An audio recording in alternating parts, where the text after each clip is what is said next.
నిన్ననే అనుకున్నామండి. ఈయనకి రాత బావుంది అని. ఎవరాయన? తిరు రికీరాధన్ పండిట్ వెట్రివేల్. కానీ ఒక్క రోజులో ఆయన జాతకం మారిపోయిందండి. జాతకాలు చెప్పే ఆయనకి ఆయన జాతకం ఆయనకు తెలీదా?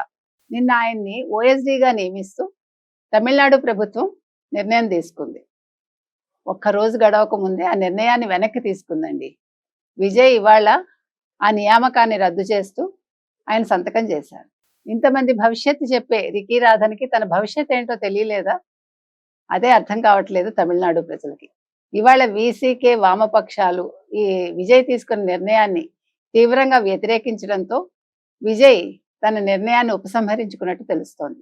అయితే ఇక్కడ విజయ్‌కి ఒక మాట అండి. ఇప్పుడు 2 పార్టీలు వద్దన్నాయని ఆయన నియామకాన్ని రద్దు చేయటం అనేది ఎంతవరకు సబబు?